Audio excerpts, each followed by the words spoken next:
ಹಂಗಾಗಬಾರದು. ಸಮಯ ಟೈಮ್ ಬಹಳ ಆಗಿದೆ ಪುಣ್ಯಾತ್ಮರೇ.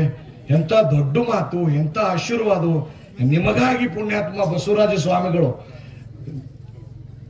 ಅವ್ರಿಗೆ ತಿಳ್ಕೊಬೇಡ್ರಿ, ಹಿಂಗ ಆಗುದು ಅಲ್ಲಿದ ನಮ್ಮ ಮಹಾರಾಷ್ಟ್ರದಾಗ ಹೇಳಕತ್ತೀನಿ ನಾನು.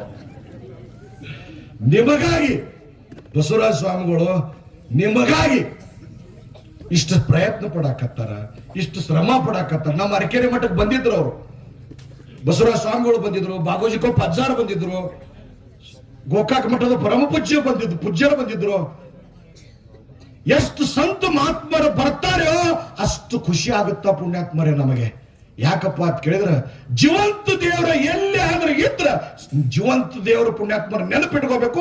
ಅವರು ಸನ್ಯಾಸಿಗಳು ಜೀವಂತ ದೇವರ ಈ ಭೂಮಿ ಮೇಲೆ ಇದು ನೆನಪಿಟ್ಕೋಬೇಕು ಪುಣ್ಯಾತ್ಮರೇ.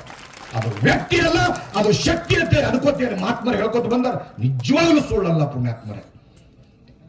ಅದಕ್ಕ ನೀವು ಯಾವಾಗಲೂ ಈ ಮಠದ ಮೇಲೆ ಅಪಾರವಾದಂತ ಭಕ್ತಿ ಪ್ರೀತಿ ಇಡ್ರಿ. ಒಂದೇ ಒಂದು ಮಾತು ಹೇಳಿ ಮುಗಿಸ್ತೀನಿ, ಬಾಳೆಲ್ಲ ಈ ಒಂದು ಮಾತು ಮುಗಿತದು 2 ತಾಸಿಂದಲೇ ಲಾಸ್ಟ್ ಒಂದು ಮಾತು, ಅದು ಗೋಕಾಕದಿ ಅದ. ಮತ್ತ ನಾವು ಈ ಕಡೆ ಹೇಳ್ತೀವಲ್ಲ. ಯಾವಾಗ ಮಾತಪ್ಪ ಅಂತ ಕೇಳಿದ್ರೆ,